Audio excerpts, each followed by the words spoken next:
You are not an organism in an environment. You are an environ-organism. One of the reasons the idea of being able to manifest is so foreign to most of us is because we have been brought up to believe that as individuals, we are separate from our environment. We think it is our role to dominate it. Armed with this kind of logic, we are diminished in our ability to sense our connection to the environment. This third principle of manifesting begins with the understanding that it is absolutely impossible to describe ourselves as separate from our environment. I am coining a new word for the purpose of articulating this principle. Consider yourself an environ-organism. This word signifies that there is absolutely no difference between you and your environment. You are your environment, and even more significantly for the purposes of this tape, your environment is you. Try thinking of the external world, your environment, as your extended body. That is, you are not separate from the external world. In this concept, it is impossible to describe yourself without including your surroundings. In fact, it is not even possible to see or hear yourself as a separate entity apart from your environment. For example, describe yourself walking, just you walking. There cannot be walking without also describing what it is you are walking upon. Without the floor or the ground, there would only be your legs moving back and forth, and of course that's not walking. Your experience of walking also includes the air you are breathing, the gravity that keeps you from floating off into space, the pebbles or carpet or sand or cement that you walk upon. And I invite you to shift your awareness away from yourself as an organism in the environment to yourself as an extension of your environment and always inseparable from it. This means that you have to think of yourself as an individual and as an environment simultaneously. Have you ever seen a person with a front but without a back? Have you ever seen a person with an outside but without an inside? Well, these rhetorical questions are meant to stimulate you to consider how you can be differentiated and undifferentiated at the same time, and why this is important in learning to manifest your life as you choose. The nature of the physical world is essentially that of waves. Each wave of energy that makes up a physical mass has a crest or a peak and a nadir or a valley. These tops and bottoms of the waves are always easy to identify as separate, yet they are always together. You can never ever get a bucket full of peaks and observe them independent of their corresponding valleys. This is the fundamental feature of nature. Your front always has a back, your inside always has an outside. And now you must extend this understanding outward as well. You are distinct, just like the tops of the waves that make up your natural physical self, but you are irrevocably connected to the outer world, just as that bottom of the wave always has a top. When you begin to see this simple truth, mystical experiences of manifesting also open up to you as a genuine possibility. You see, you're either pushing nature around, or you're seeing it as yourself, one or the other. When we think of ourselves as distinct from our environment, we take on a posture of exercising control over it. We destroy forests and swamps and mountains and rivers and wildlife or anything else that obstructs profit and convenience over something we call advancing civilization. We defend these activities without understanding that we are also destroying ourselves. As we have seen, we cannot be described independent of our environment any more than our outside can be described without our inside. When we can respect that which appears to be external to us, we will build to live in harmony with, rather than in control over, our environment. In our personal lives, recognizing nature as ourselves opens up an entirely new world of manifestation. Your new faith will no longer permit you to see anything as separate. The separateness will always be there, just as the peak of the wave is separate from the trough. But they remain inseparable, even while separate. You will have fused the dichotomy that prevents you from putting this connective energy to work. You will begin to view yourself as an organic part of this world, rather than as a separate entity in this world. And then you'll see yourself as an organic part of this world. There's a popular belief that we come into this world. Thus we are continuously embracing the idea that who we are and where we come from are two different worlds. The essence of the third spiritual principle for manifesting your destiny is that there is no separation, and rather than coming into this world as a construction project, you actually grow out of it. You are a result of what the universe is doing on a conscious level, just as a wave is what the ocean is doing, and a plum is what the plum tree is doing. The intelligence that is you, unseen as it may be, is you in every stage of your creation and life experience, and it is also the same in every other person, as well as in all things in our physical world. Notice that everyone breathes the same air, walks on the same ground, and thinks as an organism just like you. You are indeed connected to all of these beings. It is not an accident that someone living in a distant country with different outward physical characteristics and a separate language could die and donate their liver or kidney or cornea to you, and it would accommodate the life force flowing in you. A profoundly important Native American saying is, "No tree has branches so foolish as to fight among themselves." Imagine the result of such behavior by the tree. The tree and all of its parts would die from such an absurdity. Yet that is precisely what we do when we see ourselves as divided from all of the other people who are being peopled from the same divine intelligence. When you know that you grow out of this world just as an apple does from an apple tree, then you identify with the spiritual essence. It is in identification with this inner essence that you make your connection to everything else. And it is with this connection that you begin to attract your desires to your physical world. That power is in you, but it's not yours alone. The power and the magic of this world cannot be reserved for the exclusive use of anyone, including you. It is available at all times. However, it does not belong to anyone. What you are doing as an environ organism is making contact with an energy that is beyond the dualism of the earth plane, and yet is connected to it at the same time, separate but distinct. You are a holistic being with both non-dualistic energy and the energy of the physical plane at your disposal. The Bhagavad Gita, the holy book of the Hindus, summarizes the point of view as profoundly as I've ever heard. Listen to these words. He who sees that the Lord of all is ever the same in all that is, immortal in the field of mortality. We all are nervous sometimes, and we're shy sometimes, and we're afraid sometimes, and we don't take risks sometimes, and we're fearful, and we have to be careful, and those are all, that's what it means to be human. And we try to get as many people as we can on our side. So if we can get ourselves lumped with the majority, then we can feel greater. But every great innovative idea that ever happened started with a minority, started with an individual thinking like that. Will Rogers said one time, if you find yourself on the side of the majority, you better reform. You know, if you're thinking just like everybody else thinks, what have you got to offer? What is it that this unique thing, this unique human being that has never existed before, will never exist again, has never existed in this day as it exists, as you do in this day, just like every single day. Not only are you unique on this planet, but every day you're here, you're unique on this planet. Instead of that, we say, how can we get everybody to think like I do? Let's get into majority kind of thinking, you see. And that's like one of the first things to understand, that in order to be, Emerson said it, he talked about conformity, he said, to be a man you must therefore by nature be a nonconformist. And yet we have difficulty with non-conforming people, with people who have different ideas, with people who want to try something different. People who don't accept that we always have to be the way we've always been. We have quite a bit of difficulty with that.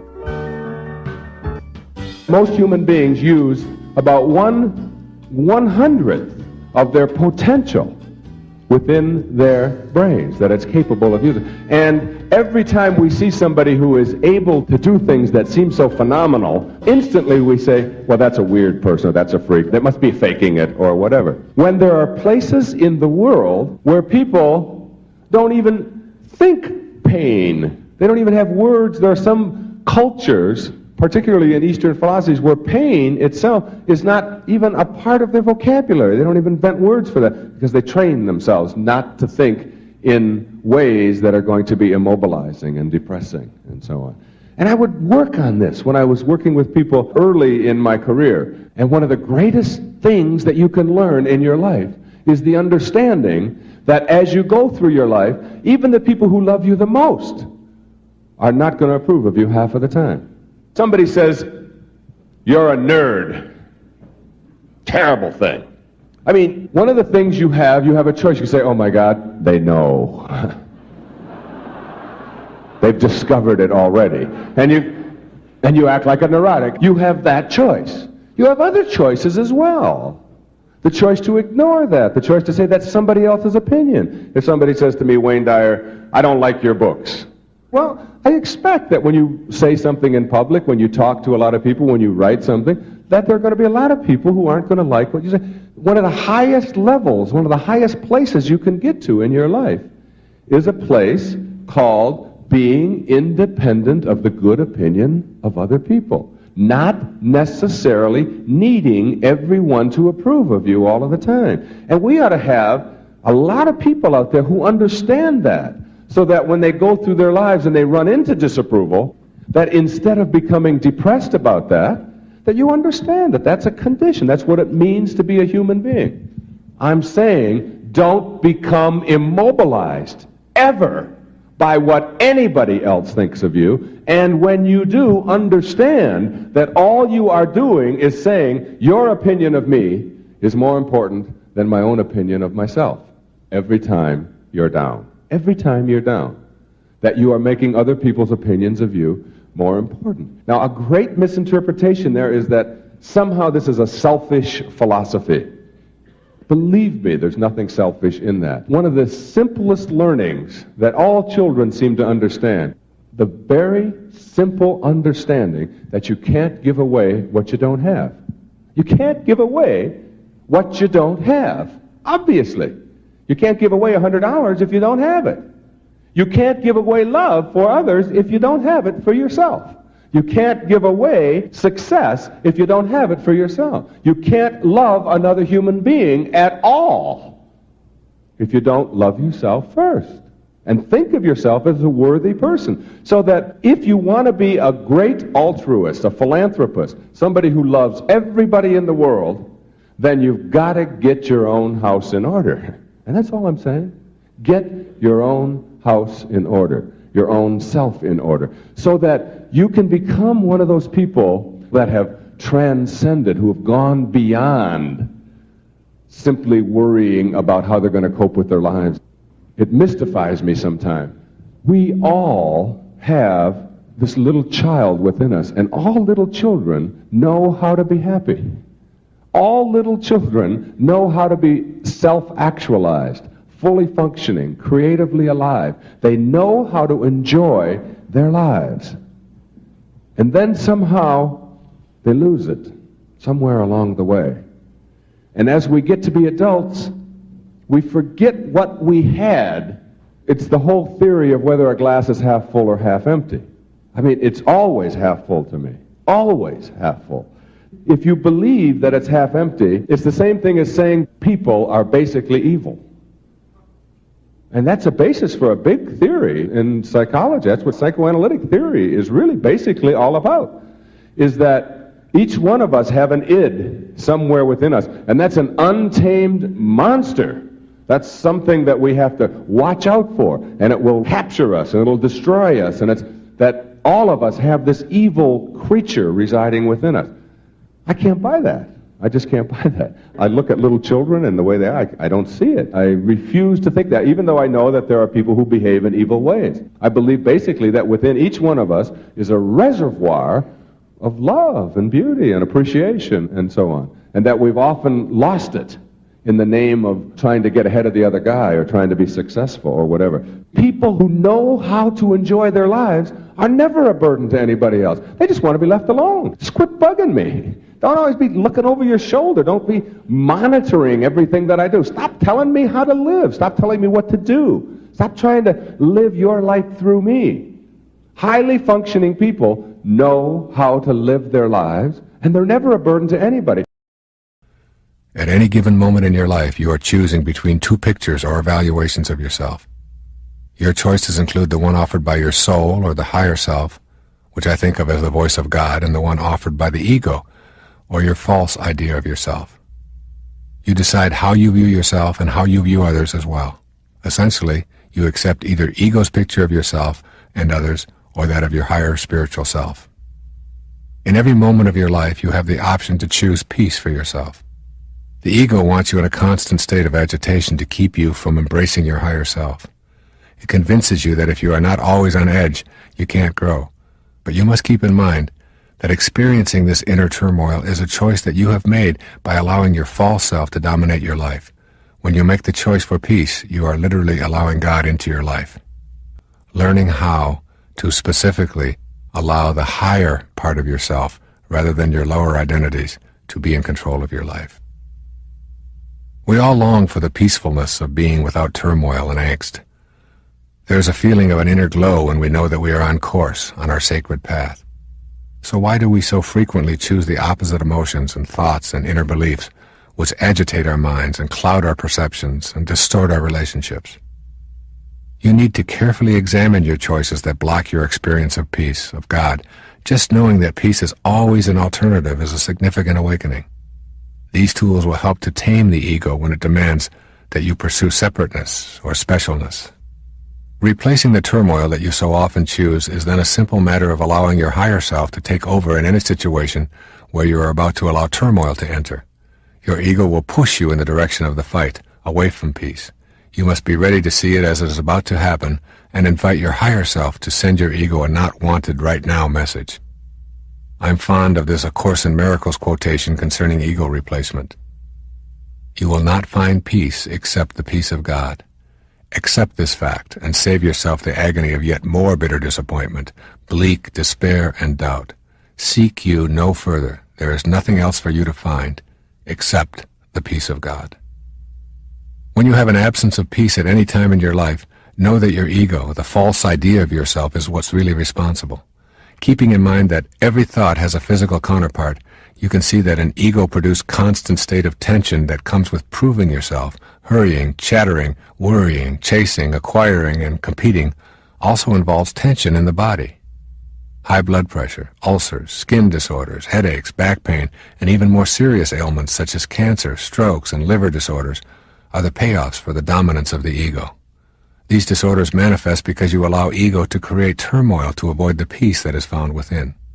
This awareness of the ego's program should help as you move toward restraining ego and getting to know your higher self. The ego, that false idea that we all have of ourselves, wants to maintain this persistent state of inner confrontation for some very solid reasons. When you understand your ego, you are much more apt to work at restraining it. When you know why your ego behaves as it does, you will then be able to make the adjustments necessary for your higher self to have a greater influence in your life. Here are some of the most obvious reasons why your ego keeps you in this state of turmoil rather than peace. Most important, your ego has been with you since childhood. It has been nurtured by almost everyone you've ever known. Generations of those nurturers have also been dominated by their egos. Your ego wants to survive. If it can keep you in a state of inner turmoil, it will block you from knowing your spiritual self. From the ego's perspective, God is a huge threat, so it will do all that it can to keep you from experiencing that inner peacefulness where God's voice is so beautifully clear. Your ego does not want you to change. The idea of yourself as self-important and special nourishes ego, keeping it healthy and operating at full strength. Even though ego itself is an illusion, just a false idea that you carry around with you, it behaves as if it really had a life of its own. Your ego will make every effort to convince you that you do not need to change. In fact, if you're asking yourself why you shouldn't feel special, you are listening to it right now. These are the kinds of thoughts that have kept you from making the changes leading to inner peace. The ego thrives on fear. When you are afraid, you are at the mercy of the ego. Fear will drive you to behave in ways that undermine your sacred self. Your higher self tells you that there is nothing to fear, that love is the answer to everything, and that God is what love is all about. Your loving presence assures you that you do not need to feel guilty or fearful, and that if you do, it will subside when you experience inner peace. When you experience love within, you have no guilt and no fear.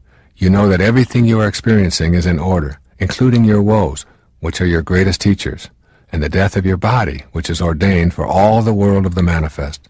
You know that death is a reward, not a punishment. Therefore you have nothing to fear unless you listen to your ego encouraging fear and dismissing God. Your ego wants you to be on the move, looking for more things to consume and more possessions to own. The more you are on the move in your life, the less time you will have for knowing your spiritual base. Ego cheers you on to stay busy, to keep moving, and to avoid the inner quest where your ego faces restraint. Your ego wants you to face outward. It wants you to continue facing the wrong way so that you cannot experience the presence of God in your life. By facing away rather than inward, you ensure the strong presence of your ego forever. The consequences are that you will continually feel the pressure to compare yourself with others, the need to defeat others in order to feel powerful or even worthwhile, to have more and better toys, to accumulate more trophies. All of this facing outward is the work of the ego. When you refuse to listen, it shouts that you must be upset when others get ahead of you, that you are worthless when you lose, that being number one is more important than anything, that to settle for less is to admit to being a loser. All of these beliefs are deeply ingrained within you. It is very difficult for you to even imagine not having them because the work of your ego and the egos of so many others have been working overtime, convincing you that this is the only way to be. Facing outward brings about a sense of inner conflict and agitation that keeps you pursuing the gold stars that the ego offers. These are a few of the more obvious payoffs your ego uses to keep you in a confrontational rather than a peaceful mood. Keep in mind that you can restrain this ego simply by the power of your own will. All it takes is a determination to live by the dictates of your higher self and a willingness to act on that determination rather than succumb to the easier path of the ego. Blaise Pascal, the very famous French philosopher and scientist, 17th century. He said, "All of man's troubles stem from his inability to sit quietly in a room alone." You will not ever get to know God unless you can get to the field of all possibilities. As St. Mark put it, with God all things are possible. Now that leaves nothing out. And the way that you do that is you go through the layers of your mind, from the surface, where the chatter is, to just below the surface, where the analyzing is, the intellectual violence, where you have to pick and tear everything apart, figure it all out. Lower to synthesis, where you see how all things are brought and held together. Lower to where you quiet the mind. And ultimately, coming to rest in the field of all possibilities, the limitless field. And here, in this place of rest, where you empty the mind of all thoughts, between your thoughts, through the process of meditation or getting quiet or chanting or prayer or whatever you want to call that activity of sitting quietly alone, twice a day at least, for 30 minutes, you will come to know God.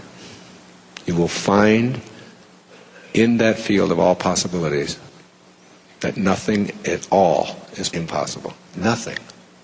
This is the place where Jesus performed his miracles. This is the place where a Sai Baba can manifest the gift of fish and loaves. And once the people say to him, "How can you do that? How can you just manifest?" I don't know. He said, "How can you not? He is just there." Just like looking at a pond and seeing that the essence of a pond is not the surface, where all the disturbances are, but below, where you get below the disturbances. In the mind, the surface is the chatter, the endless repetition of thoughts. And you know what that is? Just an endless repetition of the inventory of beliefs that have been handed to you by other people, and all of your opinions about them. When you get past those, you get to that peaceful place. That knowing. And after you get good at getting quiet and craving it, you will begin to see that not only is it meditation as a peaceful, beautiful, powerful experience, but what you bring back from the meditation is even more significant. And what you bring back is a solution of finding the key where you dropped it. What you bring back from that experience is a sense of peace and bliss and love and tolerance and kindness. All of the characteristics of your higher self, of your sacred self. As you tame your ego, you no longer have the possibility of being offended. You have made the decision to be free. And being able to work on those, one moment, one present moment at a time, will bring you to an understanding of what Robert Frost said in his poetry. He said, "We all sit around in a ring and suppose, while the secret sits in the center and knows." And the secret that sits in the center and knows is really invisible, surrounded by form. In Zen they say it's the space between the bars that holds the tiger. It's the silence between the notes that makes the music. It's not the note, it's the silence between. What allows a vase to be a vase is not the form, it's not the material. It's the space inside. If you hit and break it, the vase, all the material is still there, no vase. You have to have the space surrounded by form. That's who you are, space. Inner, divine, empty, quiet, formless, eternal space, surrounded by a garage where you park your soul. In Sailing to Byzantium, William Butler Yeats put it this way. He said, "An aged man is but a paltry thing, a tattered coat upon a stick, unless soul clap its hands and sing, and louder sing, for every tatter in its mortal dress." Without that soul, without that divine, silent, empty, invisible, formless, eternal space within us, we're just tattered coats on a stick. Go within. Banish the doubt. Witness it. Get rid of all the labels. And know that you are here for one purpose and one purpose only. To find and serve God. And when you do, you'll understand what the Quakers would say at every single Sunday morning service. They said the service begins when the meeting is over. This meeting is over. Good night. God bless you.